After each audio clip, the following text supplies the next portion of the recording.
Apa kabar Anda di hari Senin? Semoga sehat selalu dan tidak terasa sudah, hampir menuju akhir Oktober. Semoga Anda tetap semangat ya, dan 2020 juga sudah mau berakhir. Ini saatnya kita untuk, merefleksikan diri lah ya, mengevaluasi. Nah, di malam hari ini saya Audrey Juwana akan kembali menemani Anda dalam Smart Character bersama dengan tim Power Character, ada Mas Harmoni, ada Mas Konan, dan juga Mbak Golda. Halo, selamat malam semuanya. Selamat Halo, selamat malam. malam. Malam. Oke, dan topik kita juga menarik nih ya Mas ya dan juga Mbak, the art of communication. Karena mungkin untuk smart listeners pasti dalam kehidupan sehari-hari sering nih yang mengalami miscommunication. Terus juga kadang mungkin sesama keluarga atau mungkin sahabat dan juga atasan ataupun rekan kerja ya ini pasti sering banget terjadi miscommunication yang menyebabkan bisa diem-dieman, bisa baper-baperan, dan lain. Bahkan lebih serem juga banyak gitu kasusnya. Nah, hari ini kita mau belajar banyak dan pastinya sebelum kita bahas lebih lanjut, mungkin Mas Harmoni bisa jelasin nih. Sebenarnya komunikasi ini definisinya seperti apa sih ciri-ciri orang yang bisa berkomunikasi dengan baik, Mas? Silakan. Ya, dalam komunikasi ini ilmu yang umum lah, teman-teman yang belajar komunikasi ini teori yang paling umum, which is ada namanya sender, ada namanya receiver. Ada yang mengirimkan signal, ada yang menerima signal. Nah, biasanya yang pengirim signal itu menyampaikan pesan, ya kan? Dan pribadi yang B itu yang menerima pesan. Nah, seringkali di tengah ini ada yang namanya distorsi atau gangguan di tengah-tengah sehingga ketika sender menyampaikan pesan kepada receiver, seringkali receivernya tidak menerima signal itu dengan baik karena gangguan atau distorsi itu dalam proses penyampaiannya. Nah, pertanyaannya distorsi itu apa? Nah, seperti kalau misalkan kita telepon pakai WhatsApp atau telepon pakai biasa gitu ya, seringkali kan putus-putus, aduh nggak kedengeran nih, nggak kedengeran, aduh putus-putus nih, suaranya kayak robot, aduh keputus gitu. Nah, itu kan signalnya pesan tidak tersampaikan karena signalnya jelek gitu, signal handphonenya jelek. Karena ada distorsi, karena mungkin lagi naik tol, lagi di jalan, makanya signalnya nggak bagus, pesannya gagal nyampe. Cuman dalam prakteknya di keseharian kita, ternyata gangguan signal yang di HP itu gangguan komunikasi tidak hanya karena gangguan signal di HP, tapi gangguan komunikasi itu terjadi juga karena perbedaan karakter. Ya.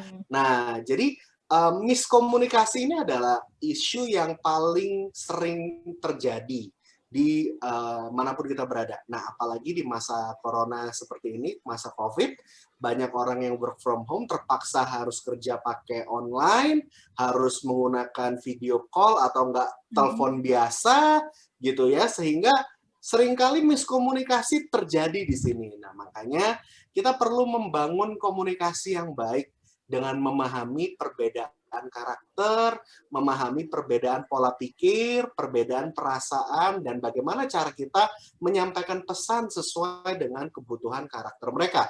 Karena kita punya kecenderungan untuk menyampaikan menyampaikan sesuatu dengan kebiasaan dan cara kita menerima informasi. Akibatnya, orang lain yang mungkin Anda yang cepat nangkep sesuatu hal dengan telinga gitu ya, ngobrol itu tuh enak gitu. Ya, cepet nangkep gitu kalau pakai telepon ngobrol begini enak. Tapi ada orang-orang yang perlu melihat. Dia perlu gambar, dia perlu coret-coretan agar dia memahami informasi lebih afdol.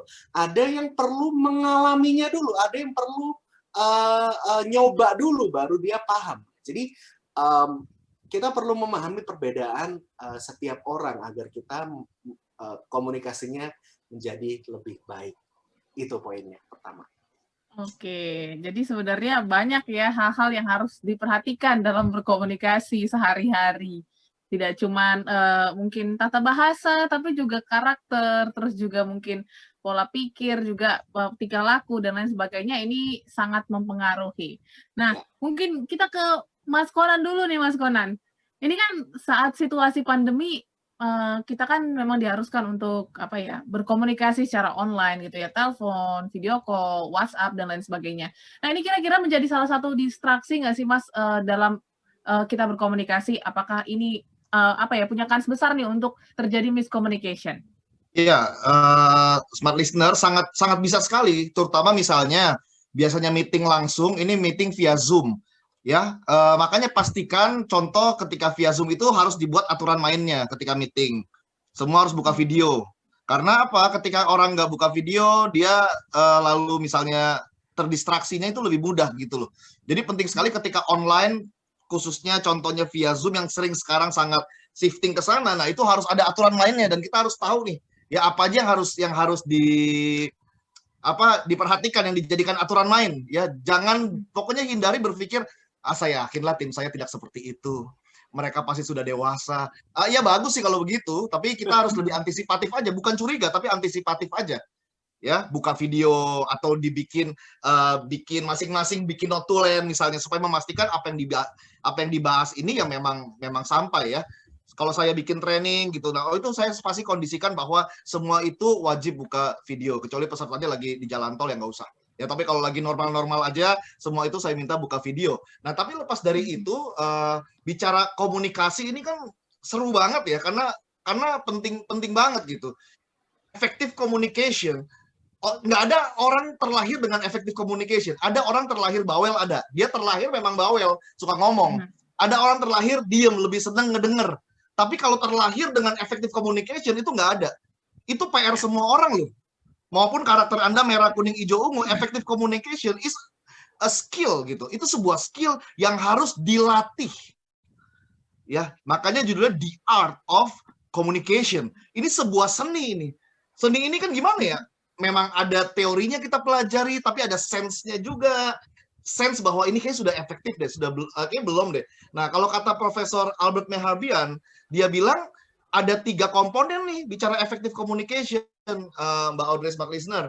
Ya, komponennya terbagi jadi 3. Yang pertama adalah words. Words itu 7% saja. 7% saja. Kalau yang kedua adalah intonasi atau tonasi. Dinamika kita, nada kita, intonasi kita itu 38%. Ya, dan 55% itu bicara body language. Jadi kalau orang bilang, Pak Konan gimana ya caranya? Hal paling simpel Pak, untuk saya perbaiki komunikasi saya. Ya udah lewat 3 komponen itu. Words-nya harus diperbaiki, intonasinya harus diperbaiki, body language-nya harus diperbaiki. Kita kalau ngomong sama orang dengan body language yang nggak ikut ngomong sama orang itu, ada orang ya, kata-katanya ngomong sama orang itu, atasan ke bawahan nih, kata-katanya sih ngomong ke situ, tapi body language-nya, eye contact-nya, gesturnya itu nggak ikut bicara gitu loh. Itu nggak akan efektif, karena efektif artinya, tadi Mas Harmoni sebut ya, ada sender, ada receiver. Efektif artinya, apa yang disampaikan sender, receiver itu terima. Paham, sinkronisasi arti. Nah itu efektif. Sebelum artinya nangkep, itu belum efektif. Makanya yang tadi pertama, efektif komunikasi, communication itu yang efektif adalah bicara skill. Yang kedua, bicara proses. Harus di make sure, dia ngerti gak ya apa yang sudah disampaikan. Sender jangan bikin keder. Sender itu harus benar-benar perkataannya harus clear enough. Apa yang dia minta sih sebenarnya? Ya, jangan dianggap orang itu sudah ngerti apa yang kita maksud. Ya, seringkali nggak begitu. Makanya penting ketika menyampaikan, ketika aku bilang, Mbak Audrey tolong beliin saya masakan Padang yang enak dong. Mbak Audrey kirimin saya ya masakan Padang yang enak. Pokoknya yang enak deh. Lalu Mbak Audrey kirimin saya nasi pakai tunjang ya, sama pakai kerupuk kulit. Ya, pas saya terima saya ngomel gitu. Mbak Audrey gimana sih, ini ceritanya saya atasannya ya, ceritanya saya Mas Ola ya. Saya bilang, "Loh kok pasti saya ini sih? Ini nggak enak nih loh." Itu sebenarnya enak, tapi menurut Mbak Audrey. Nah, yang salah ini siapa? Mbak Audrey atau saya? Ya dua-duanya. Mbak Audrey harusnya nanya sebagai receiver. Sorry, yang enak maksudnya apa ya? Nah, saya sebagai sender, saya harus bilang, tolong belikan saya masakan Padang, ya. Saya mau pakai rendang, minta bumbunya banyakkan, sama tambahin kremes ayam ya. Ya, itu kan cakep ya. Kalau itu Mbak Audrey kiriminnya tetap tunjang, nah itu harus berobat ya. Berarti bukan salah di sender, receivernya bermasalah atau punya masalah. Dengan sengaja nggak ngerti. Yes. Wow, ini seru ya, baru part 1, ini sudah seru berbicara tentang the art of communication. Nanti kita akan belajar lebih lanjut lagi Masih bersama Mas Harmoni, Mas Konan, dan juga Mbak Golda malam hari ini sampai dengan jam 10 malam. Dan pastikan Anda masih stay tune bersama kami di Smart Character. Kami kembali setelah yang satu ini.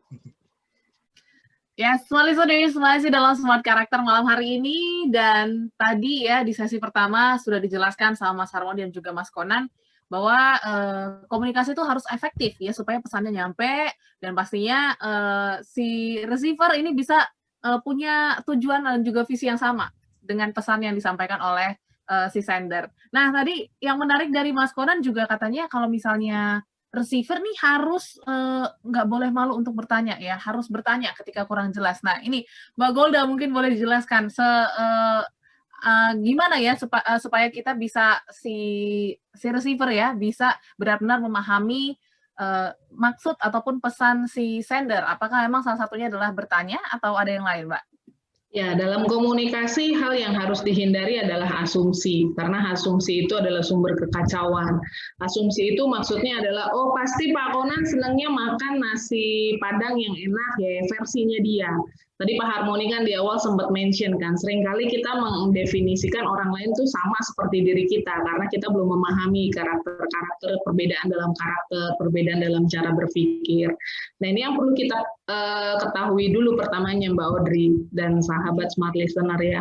Hati-hati dengan asumsi. Asumsi itu adalah saya memiliki sebuah pandangan, saya memiliki sebuah sudut pandang kebenaran, tetapi itu cuma dari sisinya saya aja.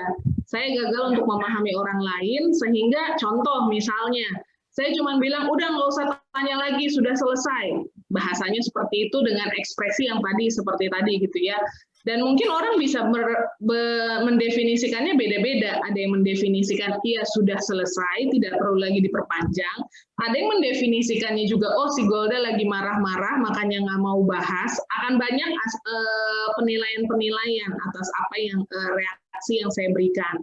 Nah, asumsi itu adalah ketika saya menangkap sesuatu, tetapi saya tidak konfirmasi. Contoh, kalau misalnya saya menganggap, oh Mbak Audrey itu nggak suka ya sama saya, udah saya nggak konfirmasi, maka saya akan punya pandangan, Mbak Audrey nggak mau sama gue, Mbak Audrey nggak mau ngobrol sama saya, itu asumsi. Nah, gimana caranya supaya kita tidak hidup dalam asumsi? Pentingnya kita melakukan konfirmasi. Kayak tadi yang contoh yang dibilang sama Mas Konan, ya Pak Konan ya, siang-siang kayak gini pas banget ya makan nasi Padang. Habis ini kita malam-malam, sorry maaf. Jadi pentingnya konfirmasi itu adalah ketika kita tidak mendapatkan, ketika sender memberikan informasi dan kita tidak dapatkan sesuai, kita nggak dapatkan gambaran yang jelas, kita harus konfirmasi. Benarkah yang dimaksud bahwa sudah selesai artinya sudah tidak perlu dibahas atau ada amarah di dalamnya? Benarkah makanan enak yang dimaksud adalah pakai tunjang gitu ya. Perlu adanya konfirmasi. Tapi satu hal juga tips yang perlu saya sampaikan ketika kita berkomunikasi, ketika kita melakukan konfirmasi, pastikan juga timing yang pas. Timing. Karena berbicara efektif komunikasi itu juga berbicara tentang cara kita berkomunikasi, tapi selanjutnya juga timing yang pas. Jangan kita mengkonfirmasi sesuatu kepada orang atau mau menyampaikan berita sesuatu kepada orang di waktu yang tidak tepat. Itu juga akan menurunkan level keefektifan dalam komunikasi. Contoh, saya misalnya bekerja ya, saya punya berita yang tidak menyenangkan dari klien, ada kesalahan dari tim, kami harus bertanggung jawab, atau ada permasalahan yang gimana nih solusinya harus dirembukin bersama-sama. Nah, ketika kita menyampaikan berita yang dalam tanda kutip tidak menyenangkan di waktu yang salah, maka itu juga tidak akan mendapatkan efek yang maksimal dari si receiver. Itu pun perlu kita perhatikan. Saya biasanya kalau ada berita yang kurang menyenangkan atau butuh sesuatu yang berita yang memang perlu discuss lebih serius, saya selalu nyari waktu di mana setelah jam makan siang. Biasanya orang kan lebih rileks, perut udah penuh. Atau enggak pagi-pagi sebelum terlalu hektik, atau malam banget, ya memang tergantung juga, kita harus kenal juga sender kita seperti apa. Jadi satu sisi hilangkan asumsi, lakukan konfirmasi, dan pastikan kita komunikasikan di waktu yang tepat. Oke, komunikasikan di waktu yang tepat ya. Nah, kita balik lagi ke Mas Harmoni nih. Tadi kan ada kalau kita tadi ngobrol sebelum kita memulai ini ya, mulai perbincangan ini, ada seni action teknik. Nah, ini gimana Mas untuk bisa benar-benar ya kita nggak mulai asumsi deh, dan juga mungkin pertanyaan-pertanyaan seperti apa sih yang membantu kita untuk lebih paham gitu dengan pesan yang disampaikan oleh si sender tadi. Silakan. Ya, jadi questioning teknik ini bicara tentang teknik tanya sebetulnya. Ya, seringkali budaya di Indonesia itu kita itu takut bertanya. Ya, Seriously. oke. Karena apa? Kalau misalkan kita karena dari dulu ya di Indonesia terutama ya, ini yang banyak dialami dan saya pun juga pernah mengalaminya. Mungkin pendengar juga pernah ngalamin. Guru-guru bertanya sama anak-anaknya, "Sudah jelas anak-anak? Sudah jelas?" Gak berani nanya anak-anaknya, sudah Bu, atau enggak diem aja, yang nggak ngerti diem aja. Karena apa? Mereka takut kalau misalkan mereka bertanya, pertama mereka dianggap bodoh. Loh, kenapa kok bisa punya mental demikian? Karena begitu anaknya nanya, aduh, udah berkali-kali ya Ibu jelasin kok kamu nggak ngerti-ngerti, gitu. Jadi dimarahin karena bertanya, gitu. Lalu juga kalau bertanya dianggap bodoh dan dinilai tidak dianggap lambat mengerti, dan itu yang menyebabkan budaya di Indonesia mendingan gue pura-pura tahu daripada dianggap bego gitu. Nah itu budaya yang cukup bahaya gitu ya, dan itu cukup meresap gitu sampai dibawa ke pekerjaan gitu, karena akhirnya begitu meeting kamu paham gitu ya, tapi matanya bling bling bling bling bling bling gitu. Jadi kalau orang ngerti, ini buat para pendengar ya, kalau ini saya ajarin body language gitu ya, melihat orang itu paham atau enggak ketika kita ajarin gitu ya. Kalau mereka paham, itu biasanya matanya, body language-nya itu cuman kedipnya 2 kali. Bling bling. Kamu paham? Bling bling. Nah, itu artinya oh, dia paham nih. Tapi kalau misalkan gimana? Kamu paham nggak? Matanya bling bling bling bling bling bling bling. Nah, berarti mungkin tidak 100% paham ya. Nah, itu adalah salah satu tanda bahwa dia belum mengetahui gitu ya. Oh, ternyata mungkin dia belum paham. Jadi kita mesti membangun rasa aman agar dia bisa paham. Nah, itu atau enggak kita minta mengulangi agar dia mampu paham. Nah, bicara tentang questioning teknik itu juga bicara tentang selain tadi kan saya bahas tentang berani bertanya gitu ya, berani bertanya. Yang selanjutnya adalah kita mesti mempertanyakan pertanyaan yang tepat juga. Karena seringkali dalam hubungan gitu ya, mungkin Anda yang belum menikah, Anda mulai membangun hubungan, itu biasanya seringkali obrolannya receh gitu, karena sekarang kita masuk ke generasi receh gitu ya, dimana ngomongannya itu biasanya ngomongannya ya yang cetek-cetek aja lah, nggak usah yang berat-berat, aduh ngapain sih ngomong dalam-dalam, nanti aja gitu kalau yang ngomong dalam-dalam gitu. Padahal ya hal seperti itu perlu dipertanyakan gitu, nanti ke depannya mau bagaimana gitu ya, kalau nanti bagaimana pengelolaan keuangannya, kalau misalkan pola asuh dalam mengelola pola asuhnya model seperti apa, rumah tangga seperti apa yang dibangun, apa yang kamu hargai, apa yang kamu sukai, apa yang kamu tidak sukai, apa yang membuat kamu marah, apa pola asuh kamu seperti apa, trauma-trauma kamu apa, itu tuh menjadi sebuah hal yang penting untuk ditanyakan. Bagaimana kamu mengelola keuangan, kalau kamu stres biasanya ngapain, hal-hal itu perlu dibahas gitu. Nah, ini bukan hanya bicara soal hubungan, karena ini bicara juga soal kepemimpinan. Bagaimana kita masuk, ada indikator namanya employee engagement, di mana kita perlu membangkitkan emosi, bukan membangkitkan ya, tapi mengkonekkan emosi tim kita. Sebagai pemimpin kita juga harus punya koneksi, punya emotional engagement terhadap tim kita gitu. Bagaimana kita connect juga dengan leader kita. Nah, itu juga perlu dengan pertanyaan-pertanyaan itu ya. Contohnya sebagai pemimpin kita perlu memahami gitu, mengerti pertanyaan-pertanyaan yang bagus untuk dibahas gitu. Contoh biasanya kalau misalkan dalam interview, saya kalau misalkan ketemu dengan pekerja seni, saya nanya gini, coba ceritakan proses kreatif kamu dalam mengerjakan pekerjaanmu. Nah, dia ceritain tuh dari dari ide sampai ke software sampai tingkat jadi itu seperti apa. Itu satu pertanyaan, tapi itu bisa mendapatkan data sebegitu banyak gitu. Nah, ada juga saya juga punya kartu yang saya buat nih, kartu pertanyaan. Ini kartu-kartu ini bisa Anda baca juga gitu, kurang lebih pertanyaan apa untuk menggali informasi tersebut. Contoh kayak gini. Ya, siapakah yang memberi pengaruh buruk dalam dirimu? Pengaruh apa yang dia berikan? Nah, itu tuh apa ya? Pertanyaan yang kalau misalkan di HR nih mau ke arah mana nggak tahu gitu. Padahal sebetulnya banyak hal yang kita bisa dapat dari pertanyaan itu. Ya, jadi ngomongin questioning teknik ini lebih ke arah seni ya. Betul, lebih ke seni, bagaimana kita mendapatkan informasi dengan pertanyaan yang beragam gitu ya. Tapi kita bisa dapetin data dan informasi yang banyak hanya dengan pertanyaan yang simple gitu. Contoh, ini juga menarik nih. Coba ya, Mbak Audrey jawab ya. Kalau misalkan nih ya, misalkan ini pemisalan, rumah kebakaran.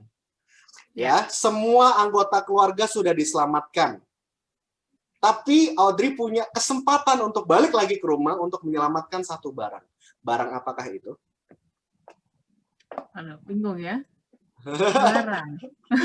Yang pertama kali muncul apa? Oke, mungkin raport. Raport. Oh, berarti dokumen-dokumen. Dokumen ini ya, dokumen pribadi lah ya, seperti ya dokumen-dokumen ijazah segala macam gitu ya. Raport. Ya. Ya. Nah, ini saya pernah uji coba juga di sebuah perusahaan besar di bank gitu ya. Mereka jawabnya ini, oh, handphone gitu. Padahal hal-hal yang perlu diselamatkan, yang susah untuk didapatkan ulang ya betul ijazah, data-data gitu kan. Cuman kan saya push mereka untuk jawabnya cepat. Akhirnya yang pertama kali muncul, waduh handphone gua gitu. Clearly itu prioritasnya rancu gitu. Jadi itu kita dapat informasi apa di situ? Kita melihat prioritas seseorang, apa yang muncul pertama kali dalam dominant thought seseorang. Nah, itu seni mempertanyakan gitu. Seni questioning teknik gitu. Oke, jadi ini sebenarnya penting ya dipakai oleh HR, leader dan lain-lain ya untuk melihat fakta yang lebih dalam dengan simple question gitu. Nanti kita akan bahas lebih lanjut ya, Mas Harmony dan juga Mbak Golda serta Mas Conan. Tapi kita rehat dulu sebentar. Jadi, small listeners, Anda harus tetap stay tune karena kami masih memperbincangkan tentang the art of communication. Kami kembali setelah yang satu ini. Small listeners, terima kasih banyak untuk Anda yang masih stay tune mendengarkan kami malam hari ini. Masih bersama tim Power Character, kita masih membahas the art of communication ya. Tadi sudah dijelaskan sama Mas Harmony ada seni question teknik. Nah, tadi juga Mas Harmony membahas ya sedikit tentang leader. Nah, ini kan leader memang menjadi sosok yang mungkin harus pandai berkomunikasi sama staff, karyawan dan lain sebagainya.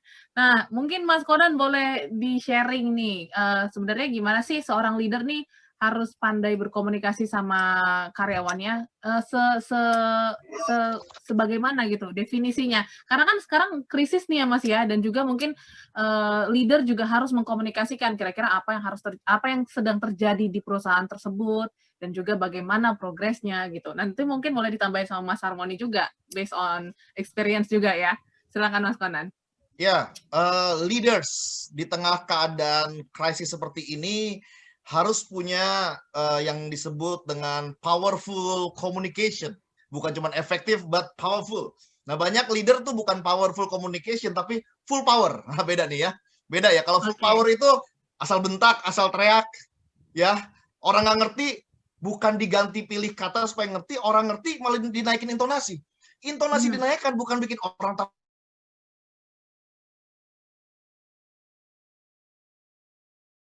ngerti, bikin orang makin terdengar aja, bukan makin ngerti loh. Ya, bukan makin ngerti. Nah, seringkali begitu kan, full power communication. Sehingga timnya pas dengar gitu, aduh ini kok malah begini ya. Tapi harus yang powerful. Powerful artinya tuh menyembuhkan, membangkitkan, bukan menyakitkan ya. Membuat orang menjadi semangat kembali ketika semangatnya dipatahkan oleh omset-omset yang dijatuhkan oleh COVID ini ya. Di tengah COVID kata-kata jangan bikin koit. Nah, ini kata-kata harus membangkitkan ini ya. Nah, membangkitkan itu seperti apa? Yang tadi balik lagi aja ke ke teori yang paling dasar dari komunikasi.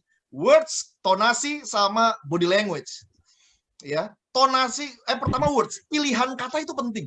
Leaders itu harus punya pilihan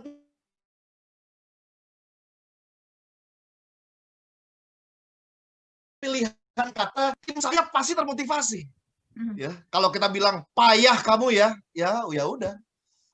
Takutnya timnya setuju, oh iya memang kami payah. Ya udah, si payah ini mau ngapain ya? Ya, karena payah kan dasar kamu.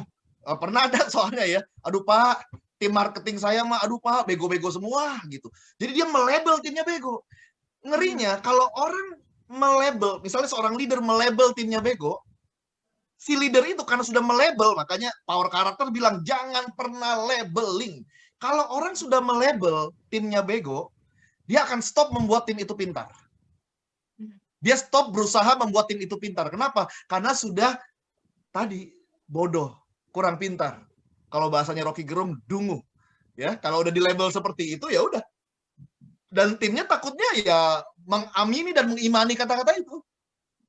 Nah, seorang leader nggak boleh begitu. Pilihan kata harus bertanggung jawab dengan pilihan katanya. Makanya penting pikiran itu terlibat dalam proses komunikasi yang efektif. Sebelum ngomong mikir, pas lagi ngomong mikir, atau sesudah ngomong mikir. Jawabannya adalah ketiga-tiganya. Sebelum ngomong mikir dulu dong. Taruhlah kita ketelepasan, lupa mikir, kita terlanjur ngomong. Nah, pas udah terlanjur ngomong, kita harus mikir, tadi kayaknya salah deh kata-katanya. Kok tim gue pada down ya? Aku ada salah ngomong apa? Kita harus pikirkan. Jangan, udah Pak, hajar dulu aja boleh. Ya kan, jangan. Karena apa yang keluar nggak bisa cabut lagi. Membekas. Bisa, tapi beresinnya Anda jadi terlalu capek gitu. Mendingan kalau tengah-tengah bisa Anda, ralat, diralat. Ya, pilihan kata yang lebih bijaksana. Orang bijak kan kata-katanya bijak. Iya kan? Orang bijak kata-katanya bijak. Kita nggak akan dibilang pemimpin yang bijak kalau kata-kata kita tidak bijak. Setelah ngomong, ya itu sudah pasti harus mikir. Taruhlah, pas lagi ngomong, kita pun lupa mikir. Tetapi sudah ngomong, kita harus mikir ya. Tadi apa yang terjadi ya? Tadi kok saya lihat tim saya kenapa kayaknya ada yang keluar air mata, ada yang keluar air liur, semuanya seperti pada sedih gitu ya. Pada lapar, apa yang terjadi nih, salah kata jangan-jangan. Nah itu dicek. Nah tapi kebanyakan orang apa? Terlalu emosional. Akhirnya apa? Sebelum ngomong dia nggak mikir, pas lagi ngomong dia nggak mikir, sesudah ngomong dia juga nggak mikir. Siapa yang mikir? Orang yang diajak ngomong tadi. Gila, mulutnya nggak disekolahin ya, heran. Nah itu kan yang mikir malah orang yang diajak ngomong. Harusnya kita ini bicara leader ya. Leader ini dia harus mikir, libatkan pikiran dalam bicara. Sehingga dengan pikiran kita bisa pilih words-nya apa ya, kata-kata apa yang saya harus pilih. Makanya seorang leader harus jadi pembelajar sejati. Kenapa? Kalau kita belajar, kita punya hasanah kata yang kaya sekali. Punya pilihan kata yang banyak sekali yang kita bisa lemparkan sehingga membuat tim kita itu jadi tambah pintar, tambah semangat, tambah maju, tambah paham. Karena kata-kata kita sangat bagus, powerful. Yang kedua, intonasi. Intonasi ini penting sekali. Put energy. Bukan sekedar naikin intonasi nada, tapi energi gitu loh. Ini energi itu sangat dikaitkan juga sama positive intention. Memang kita punya maksudnya positif nih, sehingga energinya itu orang merasa kejujuran ketulusan kita gitu loh. Ya, intonasi penting, energi penting. Kalau ngomongnya leader males-malesan ya orang terimanya juga males-malesan. Ya, energi penting, intonasi penting. Dan energi ini harus based on ketulusan, niat yang benar. Dan yang terakhir body language. Body language ya. Sikap kita, body language itu penting sekali. Ketulusan kita. Ketika kita menyemangati orang ini penting dengan body language. Seperti itu. Jadi seorang leader harus memperhatikan. Ini 3 hal ini struktur yang paling simpel untuk memperbaiki komunikasi.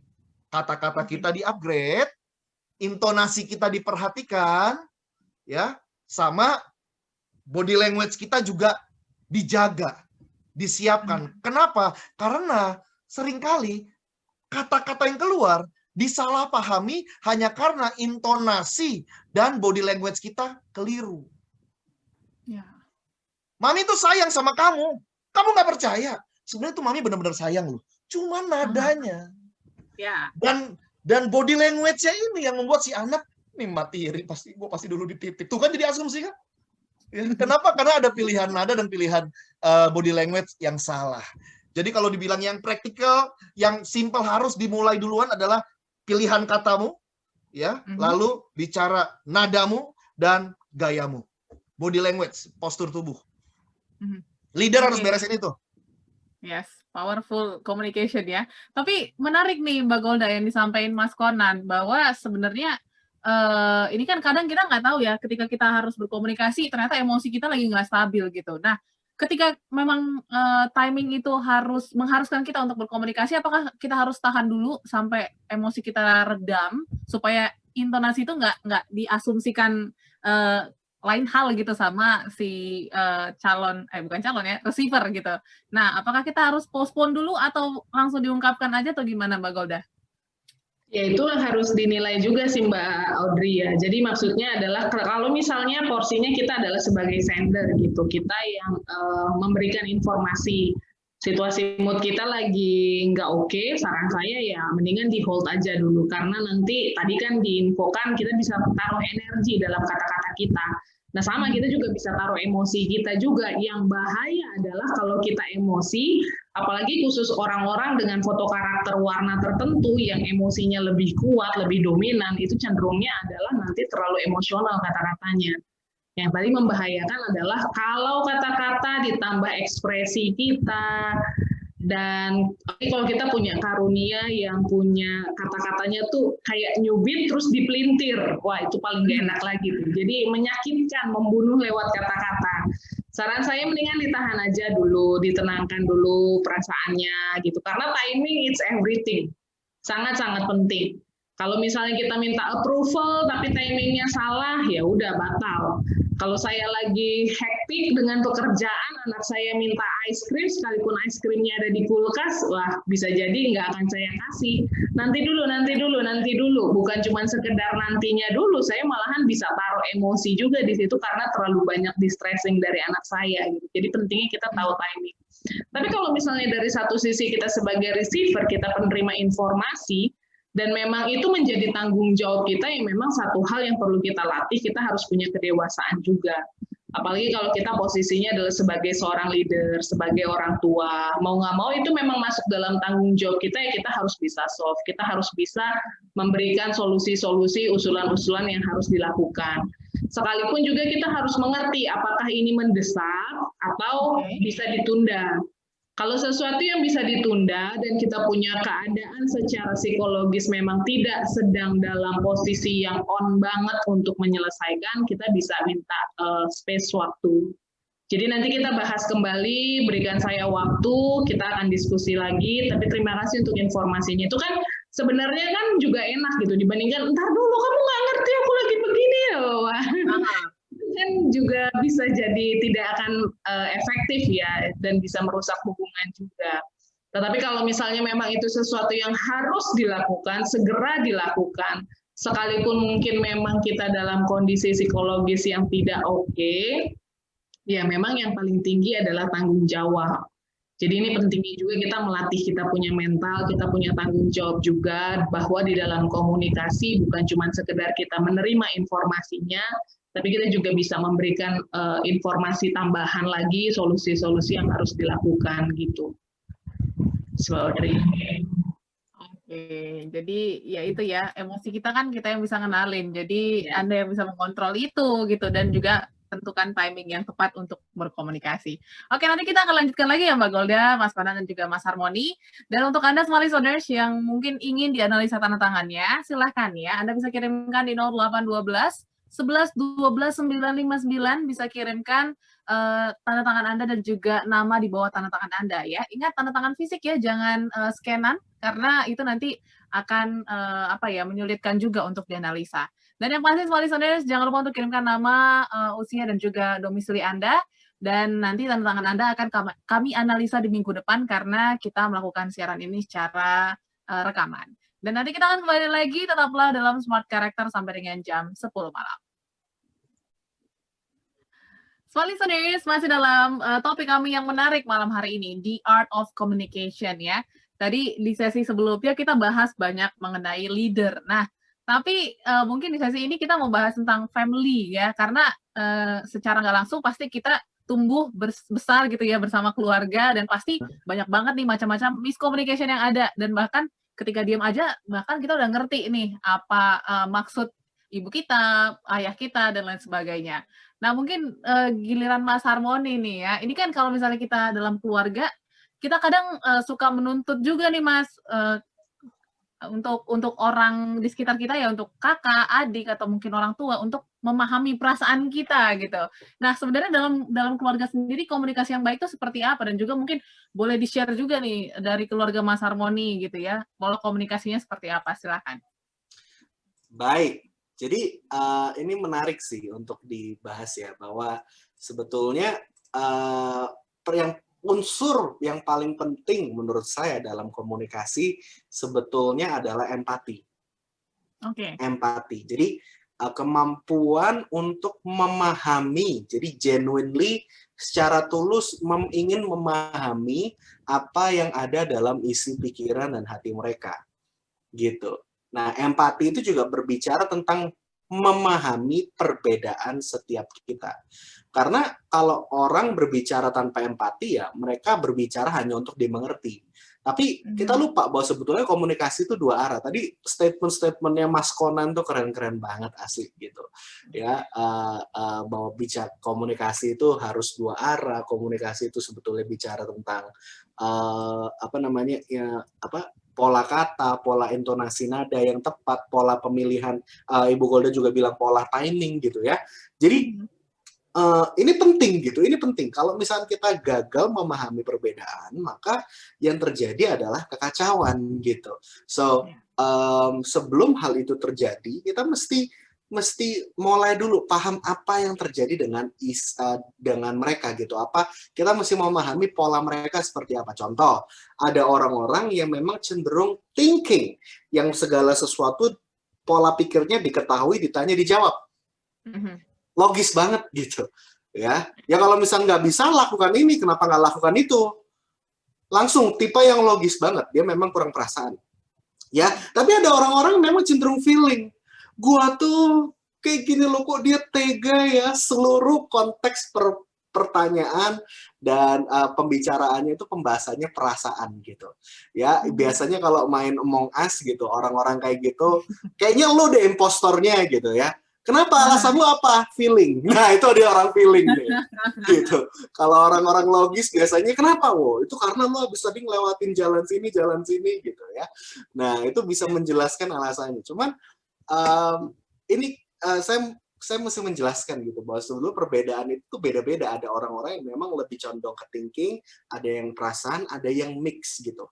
Nah, orang-orang yang thinking cenderung kurang empati, jadi sulit memahami kenapa orang harus berperasaan.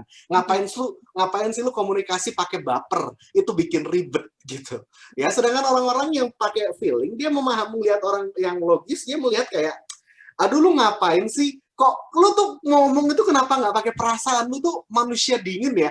Lu ngomong itu harusnya kan pakai basa-basi dulu lah, pakai ngomong selamat pagi dulu, pakai nadanya yang baik. Lu mesti ngeliat timing dong. Masa pas gue lagi bete banget kayak gini, langsung dihajar juga sama sesuatu yang nggak enak, kan nggak enak. Gue pasti marah gitu. Jadi kekacauan terjadi karena kita nggak paham gitu. So menurut saya itu yang paling penting saya kenal gitu ya, dan saya praktekkan di rumah gitu. Tapi bagaimanapun juga walaupun udah ngerti teori ini teori itu, tetap prakteknya susah gitu. Prakteknya susah gitu ya. Nah, jadi tadi pertanyaannya Mbak Audrey bertanya kalau di keluarga gimana gitu kan, apalagi saya bilang di rumah sering konflik nggak? Pasti ada. Tapi selalu juga ada penyelesaiannya. Yang masalah adalah ketika di dalam keluarga ada masalah, ada asumsi yang disampaikan Ibu Golda, ya, ada kepikiran yang negatif yang enggak gitu ya. itu dibiarin. Udahlah nggak Ya. apa-apa. Udahlah nggak apa-apa. Terus tiba-tiba suatu hari meledak dengan tumpukan asumsi, tumpukan dendam, tumpukan ungkitan-ungkitan yang sudah dipendem udah bertahun-tahun gitu. Dari dulu kamu tuh ya gini diungkit, akhirnya jadinya bom waktu kalau misalkan dipendem terus. Nah, itu jadi masalah ya. Nah, hari ini izinkan saya juga untuk menyampaikan tentang perbedaan generasi gitu ya. Sebetulnya ini juga teori ini berkaitan tentang keluarga, berkaitan tentang kepemimpinan dan organisasi juga. Bahwa sebetulnya mau nggak mau kita ini masuk ke dalam era perbedaan generasi yang berbeda-beda gitu. Ada yang saya mungkin jelasin dulu ya. Ada namanya generasi tradisionalis. Ini lahirnya tahun 1926 sampai 1945. Biasanya lahirnya kurang lebih tahun segitu. Nah, lalu ada generasi baby boomers yang lahir tahun 1946 sampai 1964. Ya, lalu ada generasi X yang lahirnya tahun 1965 sampai 1982. Dan ada generasi milenial yang lahirnya 1983 sampai 2001. Dan yang terakhir ada generasi Z yang lahirnya tahun biasanya 2000 sampai 2015. Ada juga teori yang lain mengatakan 95 sampai 2010. So, karakteristik dari tiap generasi ini beda-beda. Karena cara mereka dibesarkan, pola asuh mereka, dan mindset mereka itu berbeda-beda gitu. Contohnya, generasi tradisionalis ini adalah generasi yang lahir zaman perang. Ini zaman susah, di mana besok bisa survive itu sesuatu hal yang patut disyukuri. Makanya ini susah banget nih, generasi susah lah. Jadi tetangga bisa hilang gitu ya, saudara bisa ikut perang terus meninggal ya, dan lain sebagainya. Nah, by the way, saya masih ada waktu? Masih, Mas. Masih. Kasih tahu saya ya. Lalu ada generasi baby boomers gitu ya. Ini kan tradisional zaman perang nih. Ya, ada generasi baby boomers. Nah, generasi baby boomers ini adalah generasi setelah zaman perang. Yang karena banyak yang meninggal, maka generasi ini mereka ramai-ramai bikin anak gitu. Makanya disebut baby boomers karena terjadi ledakan populasi. Sekali bikin anak bisa 8, 6, 9, 12, 17 gitu. Itu terjadi gitu. Jadi bayangin aja satu keluarga anaknya bisa segitu banyak gitu. Dan kalau akibatnya apa kalau punya anak banyak kayak gitu? Ya akibatnya terjadi ledakan populasi di sini, lapangan pekerjaan pun jadi susah. Nah, ini karena lapangan kerja susah, mereka hidupnya juga susah.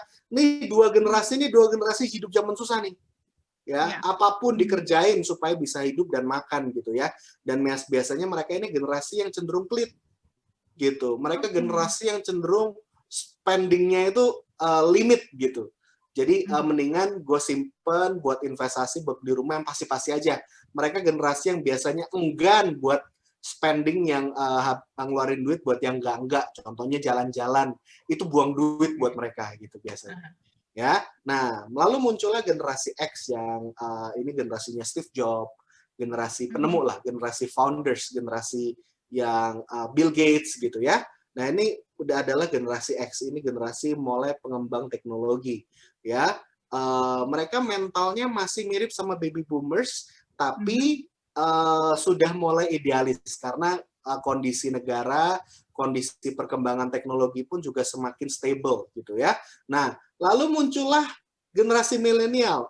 Ya ini adalah generasi transisi di mana generasi milenial ini ngalamin yang biasanya teknologi analog beralih ke digital. Itu ngalamin milenial. Dari dulu yang namanya kaset, yang kalau misalnya nge-rewind mesti pakai pensil diputer-puter, Audrey ngalamin. Ya. Terus kalau misalkan SMS masih yang Nokia pisang gitu, yang zaman dulu masih Nokia pisang, masih kalau mau SMS juga masih 2255666, masih pakai pager. Nah, itu tuh yang biasanya ngalamin tuh generasi X, generasi milenial ini generasi peralihan. Ya. Nah, milenial ini generasi yang sudah mulai mudah gitu karena sudah ada internet. Ya, mau nyatet di papan tulis, anak-anak catat ya di buku catatan anak-anak ya. Gurunya udah nulis full di papan tulis. Baik Bu, keluarin HP, di foto papan tulisnya, beres. Ya. Gitu.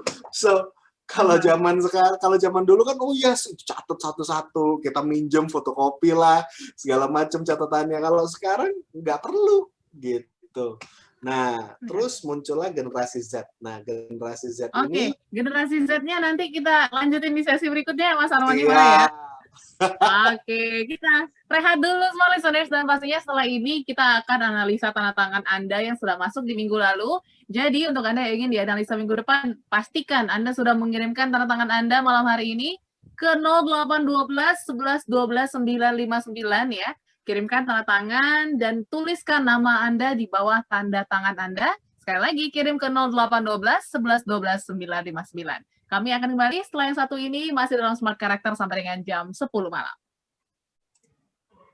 Smart Listeners sudah masuk di segmen kedua membahas tentang the art of communication, dan juga tadi sempat terpotong ya tentang generasi-generasi yang ada saat ini. Dan kita akan lanjutkan dulu ke Mas Harmoni ya. Tadi ada generasi Z ya, dan nanti setelah ini kita akan analisa satu tantangan Anda. Silakan Mas Harmoni dilanjutkan. Ya, baik. Jadi tadi saya sudah jelasin ya, ada generasi tradisionalis, baby boomers, Gen X, milenial, yang terakhir adalah Gen Z. Nah, generasi Z ini mereka generasi yang lahir dengan full teknologi. Mereka ini udah dari bayi sudah ngerasain yang namanya tablet itu kayak gimana gitu ya. Saya pernah ngelihat ada anak umurnya hampir 3 tahun bisa buka tab langsung main Angry Birds gitu. Ya. Terus ngelihat TV analog dipencet-pencet layarnya, nggak bisa gitu. Jadi intuisinya itu sudah terintegrasi dengan teknologi gitu. Nah, menurut saya generasi Z ini adalah generasi yang sudah terpapar dengan banyak sekali teknologi dan perkembangan digital, informasi yang begitu masif gitu ya. Yang akibatnya adalah mereka menjadi generasi yang tahu banyak, terlalu tahu banyak, dan mentalnya belum siap.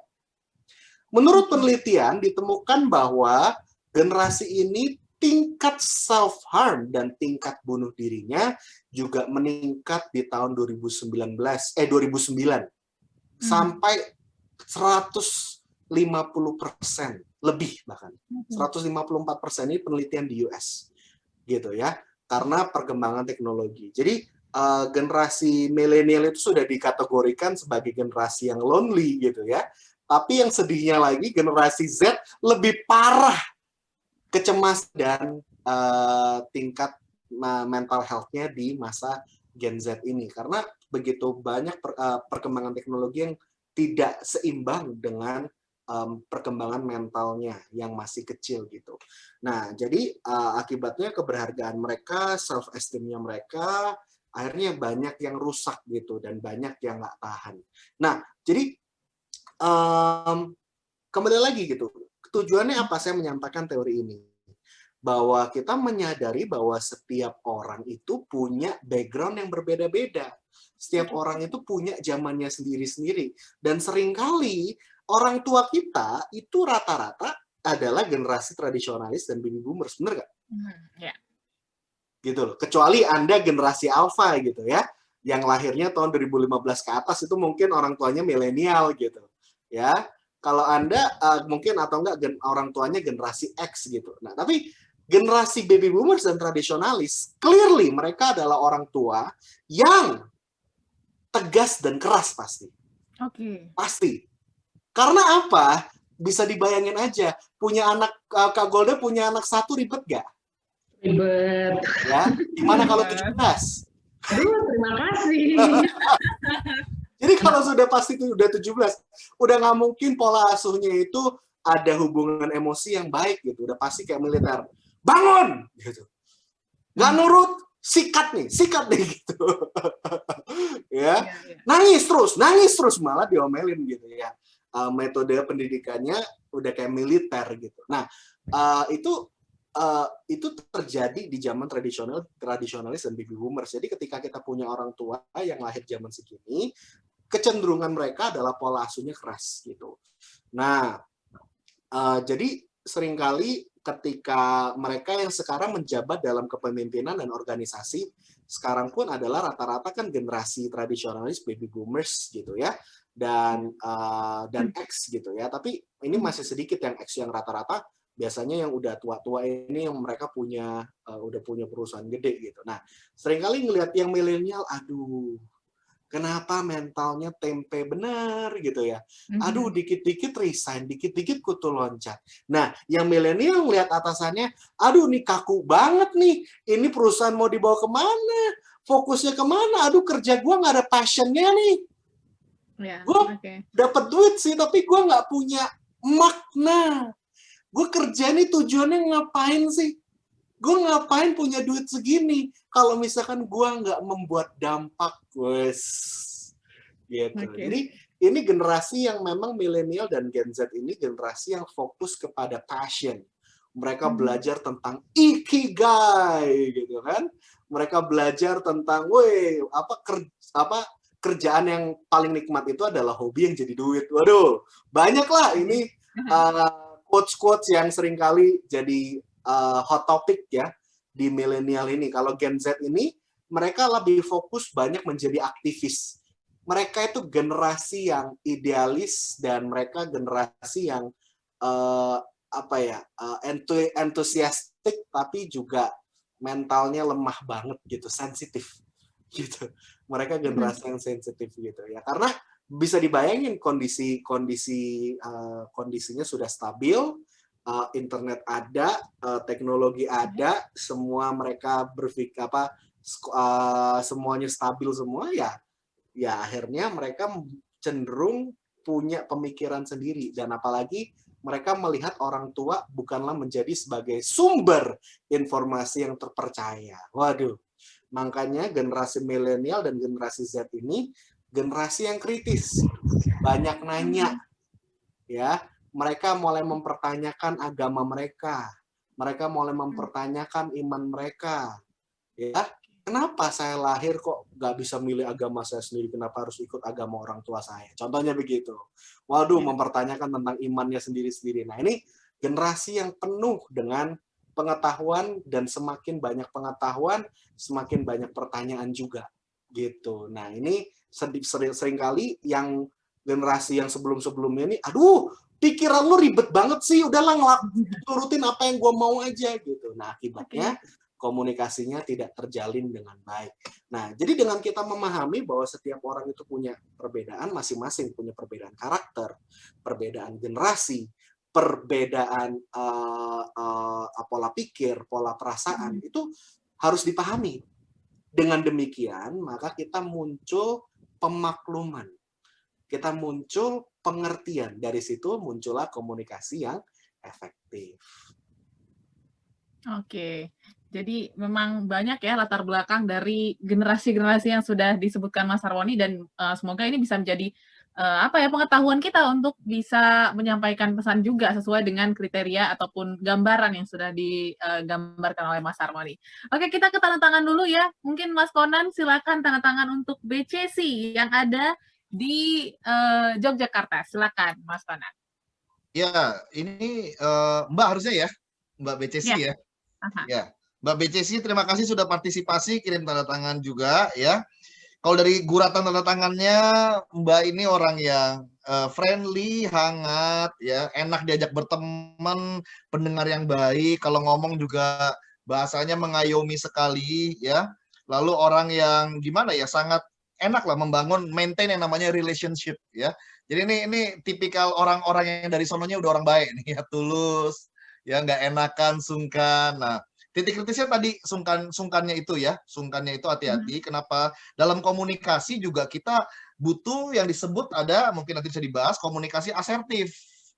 Asertif itu bicara ketegasan, dan tegas gak harus ngegas. Ya, orang mikir tegas itu ngegas, tidak, aduh gue nggak bisa. No. Tegas itu artinya berani menyampaikan apa yang ada di hati dan pikiran kita. Tapi kalau orang sungkan, nah itu biasanya dia nggak enakan. takut salah, ya kan? Kayak begitu. Jadi dalam komunikasi, tapi Anda ini dalam komunikasi enak ya, enak dan juga bisa mendengarkan dengan sangat baik juga, tempat curhat semua orang ini ya. Jadi kalau ada waktu saya juga pengen curhat kayaknya nih ke Mbak Bechesi, kayaknya enak ya, pendengar yang baik sekali. Ya itu dipertahankan karena susah loh.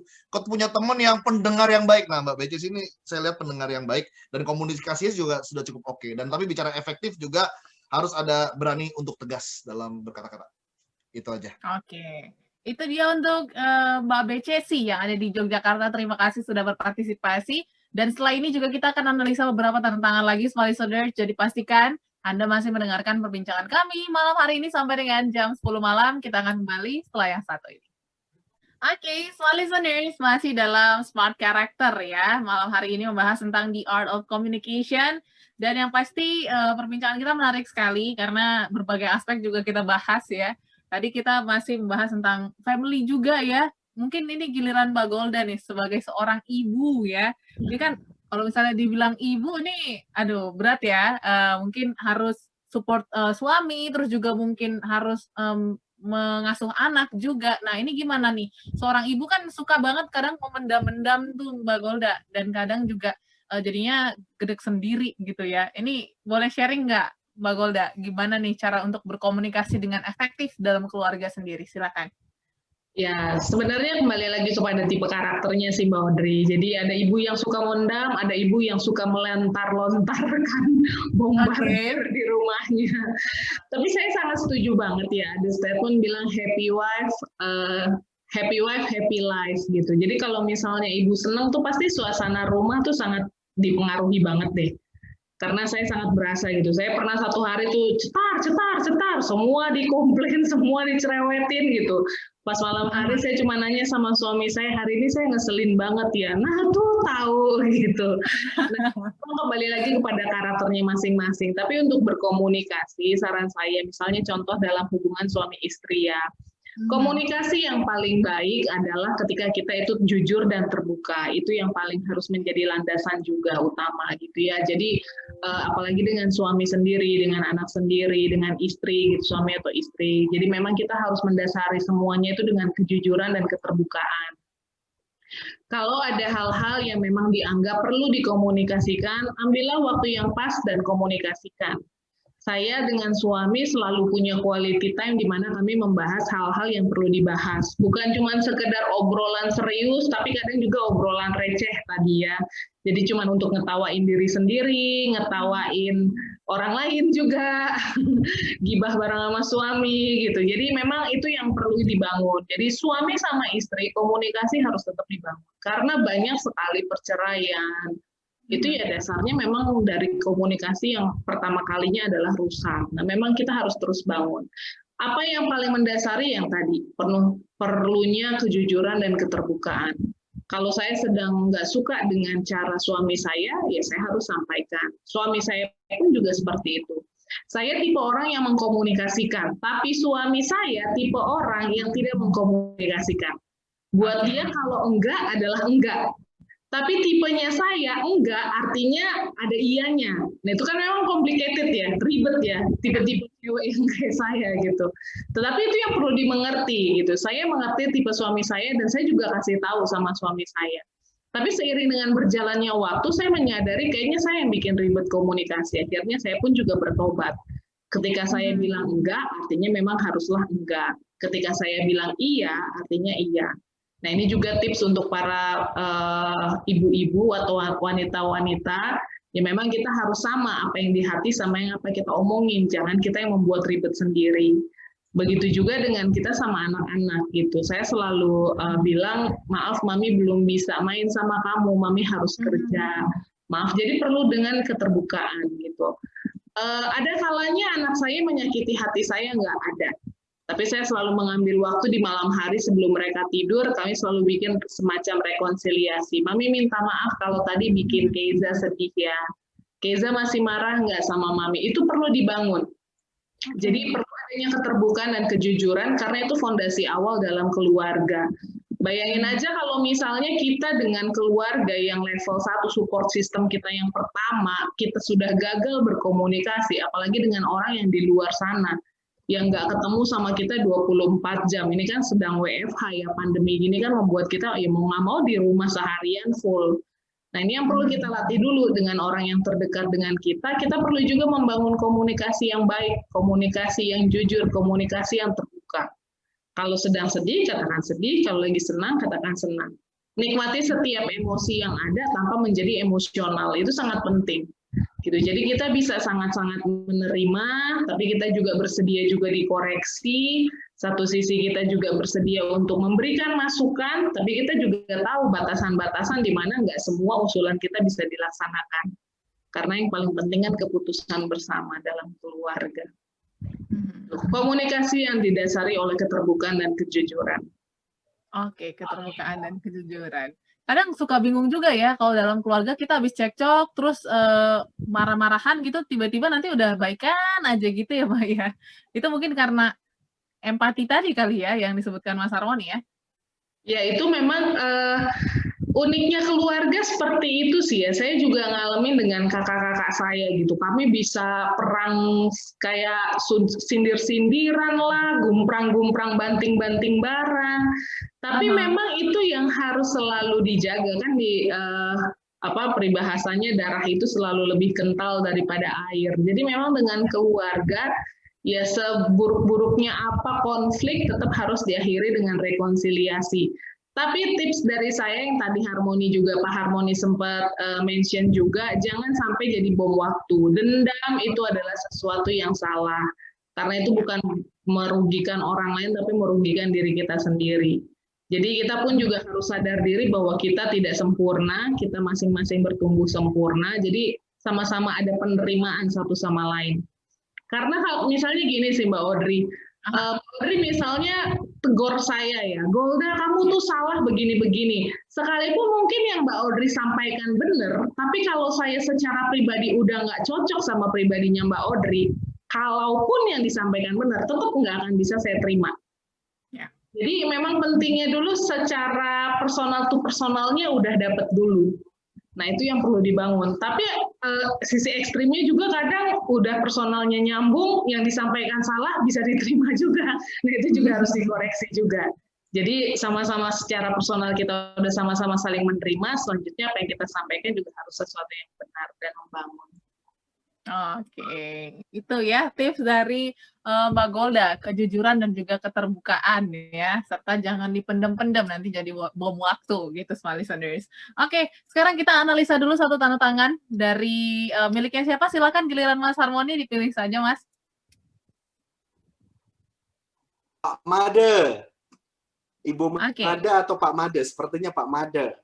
Ya, wah Pak Made ini seseorang yang kayaknya cukup tegas gitu ya, penuh pertimbangan juga. Anda seseorang yang menghargai janji, komitmennya tinggi. Anda yang tadi saya ceritain tuh pola pikirnya diketahui, ditanya dijawab gitu. Anda tipe orang yang kalau ngomong itu biasanya pakai logika dan cenderung rasional. Dan akibatnya kalau ketemu sama orang yang baperan, aduh baper banget sih lu gitu. Jadi kurang apa ya, berperasaan lah. Jadi di situ yang perlu di-improve ya, bahwa setiap orang diciptakan unik, setiap orang diciptakan berbeda, dan tugas kita adalah bagaimana kita berespon benar sesuai dengan warna mereka sendiri-sendiri. Jadi contohnya, kalau misalkan istri Anda ternyata karakternya sebaliknya dari Anda gitu ya, yang ternyata lembut, perlu basa-basi dulu, berperasaan, ya mesti latihan. Mau nggak mau gitu, Anda biasanya mungkin Anda kecenderungannya mendengar untuk solusi, ya, mendengar untuk menjawab gitu. Nah, padahal mungkin istri Anda pengennya butuhnya didengar, tapi nggak butuh solusi, cuma butuh di ngertiin gitu. Ya beda loh. Kadang-kadang kalau ngobrol sama orang, pahami dulu dia ini butuh solusi atau cuma butuh didengar gitu. Nah ini penting nih. Buat Anda, buat siapapun yang Anda mendengar pesan hari ini, kalau misalkan ada orang yang curhat sama Anda perlu melakukan hal ini. Tanya sama mereka, oke, lu butuhnya, atau enggak Anda butuhnya nasihat atau hanya butuh didengar? konfirmasi hal itu menjadi penting gitu ya, karena seringkali orang kadang-kadang kita sendiri bingung gitu, dia cuma butuh didengar atau cuma butuh solusi gitu. Jadi aku kadang-kadang sendiri pun lebih prefer diem untuk daripada aku salah ngomong memberikan solusi gitu ya. Jadi ya aku cuman oh iya ya udah, kalau cuman orang butuh dimengerti itu cuman butuh gini, oh gitu ya, oh waduh berat ya, ya gitu ya. Oh gitu. Nah itu tuh ilmu mendengar gitu. Tapi ada yang memang kalau misalkan mendengar untuk solusi lain, itu kita perlu brainstorming yang tadi kayak Mas Conan sampaikan. Ayo ngobrol, ayo diskusi solusinya seperti apa. Ayo bagaimana kita memecahkan masalah ini gitu. Nah itu teng-tong diskusi. Nah itu lebih ke arah coaching, konsultasi. Nah itu masuk ke ranah sana. Jadi kita pastikan dulu orang itu butuhnya yang mana, gitu. Ya, jadi dengan kita mempertanyakan hal itu, orang jadi lebih nyaman juga. Oh, butuhnya didengar. Oh, butuhnya dikasih solusi. So, begitu. Ya, make sure ya, mau didengar atau mau butuh saran ya. Oke, small listeners, setelah ini kita akan kembali lagi ya, masih ada 2 sesi tersisa di malam hari ini, jadi pastikan untuk Anda terus mendengarkan perbincangan kami sampai dengan selesai ya, di jam 10, dan yang pasti masih kami undang untuk Anda yang ingin dianalisa tanda tangannya minggu depan, silakan kirimkan di 0812 11 12 959, ketikkan nama, usia, dan juga domisili, dan pastikan Anda menuliskan nama Anda di bawah tanda tangan Anda. Ingat, tanda tangan fisik ya. Dan yang pasti small listeners, kami akan kembali setelah ini, jadi tetaplah bersama kami dalam Smart Character. Oke, small listeners, masih melanjutkan perbincangan kita malam hari ini mengenai The Art of Communication. Tapi sebelum kita lanjut ya ke topik menarik ini, kita izinkan dulu Mbak Golda untuk menganalisa satu tanda tangan yang sudah dikirimkan small listeners minggu lalu. Silakan Mbak Golda. Oke, saya analisa atas nama Mbak Yasmin. Mbak Yasmin dari hasil tanda tangannya, Mbak Yasmin ini adalah orang yang cukup peka, kemudian juga dari guratannya, Anda ini sebenarnya seorang komunikator yang sangat baik. Dapat memilih kata-kata dengan tepat, kemudian penyampaiannya, penggunaan intonasi, cepat, pelannya. Anda ini seorang komunikator yang baik. Gitu. Jadi jangan merasa bahwa aduh saya nggak bisa berkomunikasi, aduh saya bingung, terus latih aja. Karena Anda punya potensi itu gitu ya. Cara berpikirnya cukup sistematis tapi juga punya sisi menyenangkan. Anda punya perasaan dan cukup kuat juga di logik. Ini yang harus terus dikembangkan potensi ini, karena kalau misalnya dilatih Anda itu bisa jadi seorang komunikator, bisa jadi seorang trainer atau motivator gitu ya. Jadi terus dikembangkan, walaupun mungkin sekarang merasanya kayaknya bukan gue banget deh, karena saya punya background seperti itu juga. Saya ngerasa kayaknya saya nggak bisa ngomong deh. Dulu saya kalau ngomong terbata-bata, saya gugup sendiri, saya nggak yakin bahwa saya bisa ngajar di depan orang banyak. Tetapi ketika dikonfirmasi, ketika dilatih, itu justru membuat saya merasa nyaman untuk melakukan apa yang sekarang saya lakukan juga. Nah, menurut saya dari analisa tanda tangan ini, Mbak Yasmin pun juga punya potensi tersebut. Tergantung minatnya Mbak Yasmin, apakah ke arah situ juga. Hal yang perlu diwaspadai adalah hati-hati kalau sudah mulai asumsi, dan hati-hati juga kalau misalnya merasa mudah sensitif alias mudah tersinggung. Karena itu bisa mempengaruhi mood Mbak Yasmin dan bisa membuat faktor gagal dalam berkomunikasi. Itu hasil analisanya Mbak Audrey. Oke, itu dia untuk Mbak Yasmin. Terima kasih sudah berpartisipasi di minggu lalu ya. Dan masih kami ingatkan untuk Anda semua listeners yang ingin dianalisa tanda tangannya minggu depan, silakan. Boleh kirimkan hari ini ya, malam hari ini juga di 0812 11 12 959 dengan kirimkan nama, usia, dan juga domisili, serta tanda tangan Anda, foto tanda tangan Anda ya, dan tuliskan nama Anda di bawah tanda tangan Anda yang Anda kirimkan. Oke, dan kita kalau misalnya ngomongin komunikasi itu juga kan pasti inginnya menyampaikan kritik, saran, masukan gitu ya. Nah mungkin Mas Conan boleh nggak kasih tips supaya kita bisa mengkomunikasikan kritik dan juga saran itu sehingga bisa diterima gitu ya, saran positif, masukan positif. Karena kadang orang merasa denial dan juga merasa kayaknya cara kita itu salah dalam penyampaiannya. Nah, mungkin Mas Konan bisa bagi tipsnya, silakan Mas. Bicara menyampaikan kritik atau masukan ya atau feedback. Nah, ini seringkali menjadi hal yang orang tidak sukai gitu karena memang ada mungkin kesalahan dalam penyampaiannya. Nah, bagaimana untuk menyampaikan itu dengan lebih baik? Balik lagi, yang pertama saya akan ulang yang tadi ya. Kritik itu juga salah satu aplikasi dari komunikasi. Ya, komunikasi itu kan bentuknya bisa presentasi, bisa motivasi, bisa evaluasi. Berarti segala macam dasar konsep ilmu komunikasi itu berlaku. Dalam evaluasi juga harus tahu yang tadi, words. Apa yang kita mau evaluasikan? Apanya harus jelas, harus clear. Ya. Makanya dalam bicara words yang walaupun hanya 7%, tapi penting, words itu bicara konten dan konteks. Ini kontennya apa? Konteksnya dalam hal apa? Banyak orang evaluasi, akhirnya merembet kemana-mana. Masalahnya masalah kemarin, event kemarin, yang diungkit-ungkit, yang dibahas event 100 tahun lalu. Ya kan? Event yang sudah lama, akhirnya loh kok malah kemana-mana. Suami istri ribut, masalah tadi pagi, ya kan, miskom jemput anak, tapi bergeser konteksnya kemana-mana. Emang kamu tuh jadi orang, loh kok jadi konteksnya sebuah label karakter. Ya, nah ketika dalam words ya, dalam kata-kata itu ada yang namanya pilihan kata atau konten, ada yang namanya konteks. Konteksnya apa? Karena kalau evaluasi tapi keluar konteks yang sebenarnya mau dibicarakan itu akan sangat nggak efektif. Dan orang jadinya loh, padahal mungkin maksud kita baik, tapi ingat kita harus belajar nih, ini konteksnya apa? Jangan melebar dari konteks. Yang kedua tadi intonasinya.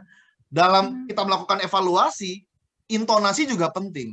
Pilihlah intonasi yang menyejukkan, yang memotivasi, yang adem, kayak begitu. Ya. Lalu yang ketiga adalah body language-nya kan. Bagaimana kita dalam mengevaluasi body language kita juga harus benar ya, jangan menunjuk-nunjuk ya. Ya karena kalau siapa sih yang senang ditunjuk-tunjuk gitu ya, menunjuk-nunjuk, kalau enggak dengan sikap yang menunjukkan gestur angkuh itu. Nah, itu yang pertama bicara 3 hal tadi. Itu sebenarnya ilmu basic komunikasi yang bisa diterapkan dalam presentasi, dalam motivasi, dalam persuasi, ya, itu kepake semua. Yang kedua, bisa juga dengan seperti ini. Pastikan apa yang kita katakan itu ada benefit untuk orang yang kita evaluasi. Oke. Ada benefitnya untuk dia. Contoh, misalnya, saya seorang manajer, lalu saya menegur anak buah saya. Nah, kesalahannya apa? Si manajer negurnya begini. Kamu tahu gak? Kamu pikir saya cuma ngurusin kamu aja. Kamu pikir ini perusahaan cuma ngurusin kamu aja. Kamu kemarin telat lagi ke customer. Malu saya. Oh, itu kan saya. Pokoknya sebenarnya intinya satu. Dia pengen si anak buahnya itu on time. Jangan telat. Sebenarnya tujuannya itu. Tapi penyampaian lihat. Saya malu. Saya stres. Saya capek. Atau sengaja kamu. Wah ini mulai nuduh nih. Atau sengaja kamu ingin membuat saya jantungan. Padahal, lah, gak ada mikir begitu ya. Gak ada mikir gitu, oh gitu dia bisa jantungan. Ya udah deh next go gitu. Nah jadi orang dapat ide kan. Nah jadi kita wah udah kemana-mana tuh. Konteksnya melebar. Benefitnya tidak ada satupun untuk orang itu. Nah akan berbeda ketika si manajer ngomong sama si orang ini. Anggaplah namanya Rahel. Ya, Rahel, kamu sadar gak kemarin kamu itu telat lagi loh. Iya Pak. Nih izinkan aku jujur sama kamu ya. Kalau aku lihat skill kamu, makin bulan tuh makin bagus sebenarnya. Contoh, saya sebutin nih, saya nggak asal ngomong, dia sebutin skill ini. Itu luar biasa, Rahel. Kamu kebayang nggak? Skill yang sangat bagus itu dikombin sama habit, kebiasaan untuk datang on time. Nggak usah bicara di perusahaan ini. Kamu di perusahaan manapun, skill kamu kan kamu bawa. Tapi kamu punya habit yang on time. Kira-kira hal baik apa yang akan kamu tuai? Mungkin dia akan ngomong gini, ya mungkin saya jadi nggak diomelin Pak, dan ya kemarin sih saya sampai customer kecewa, mungkin saya jadi bisa juga excellent ke customer gitu.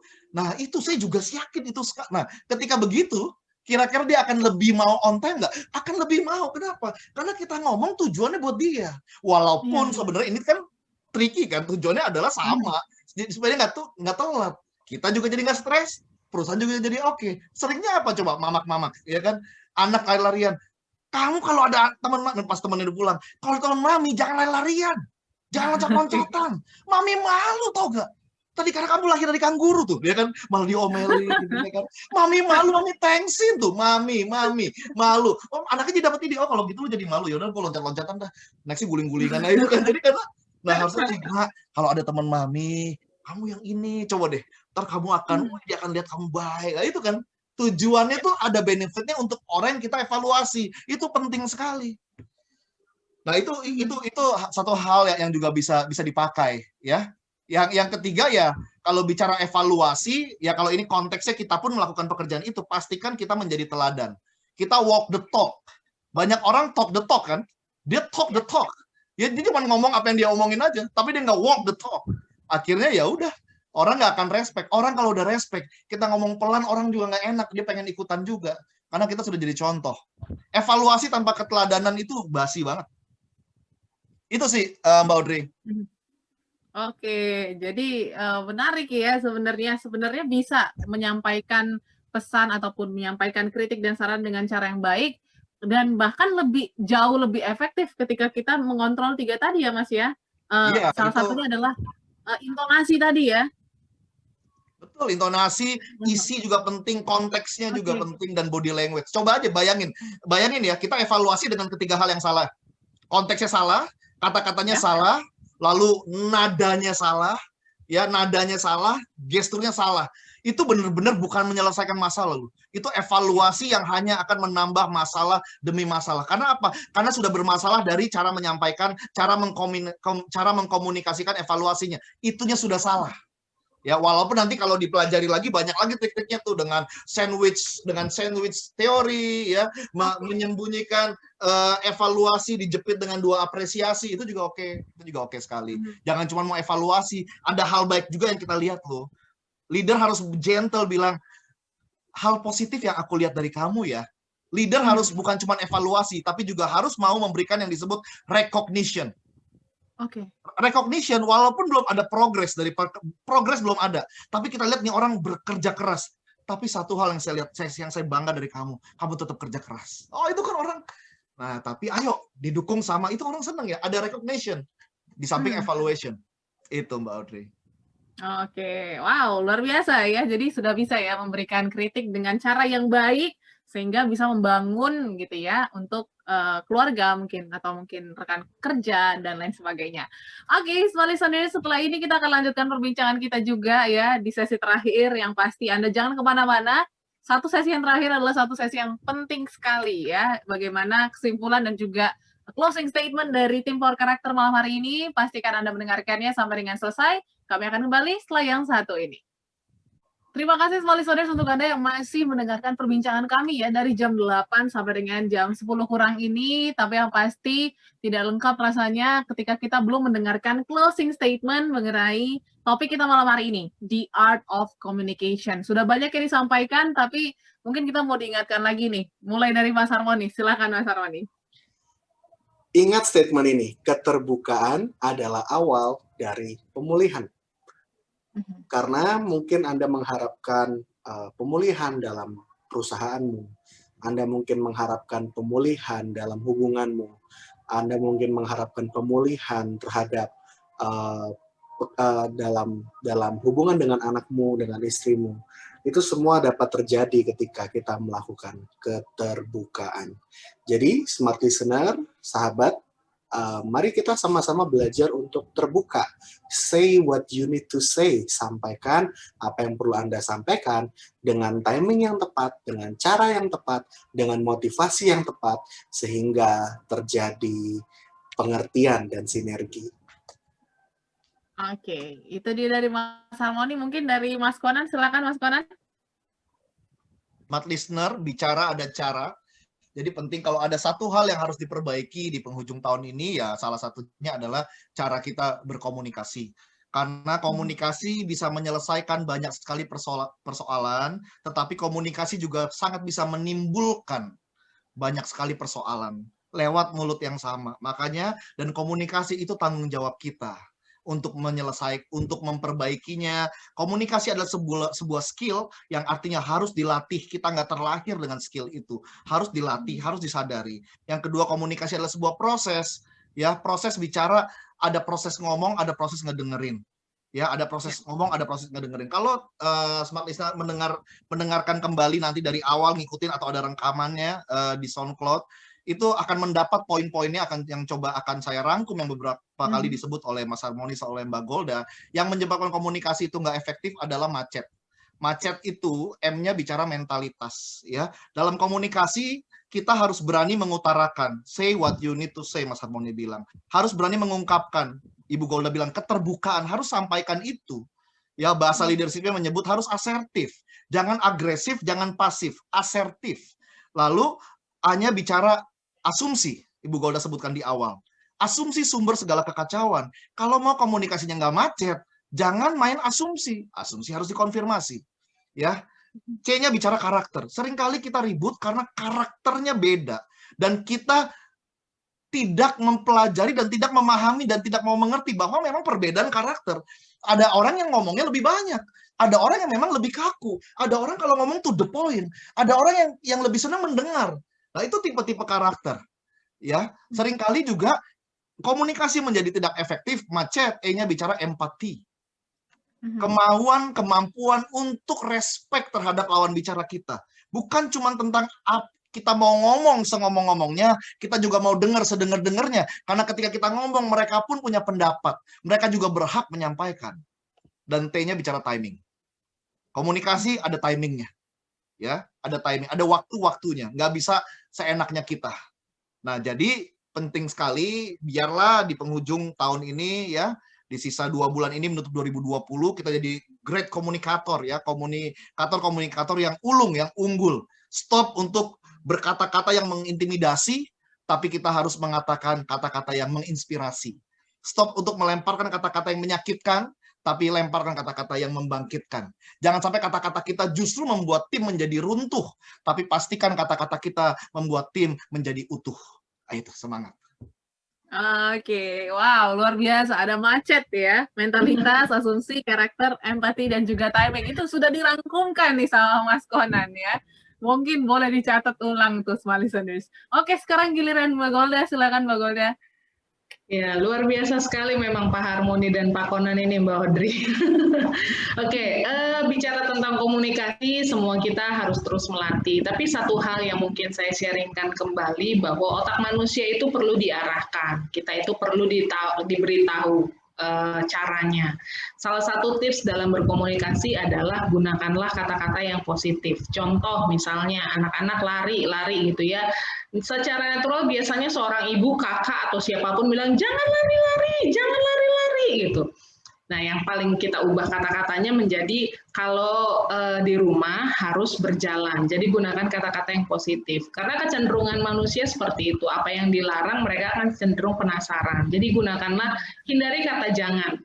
Tapi berikan arahan apa yang harus dilakukan. Seringkali kita memberikan larangan, tetapi sebenarnya kita tidak mengarahkan kepada apa yang harus dilakukan.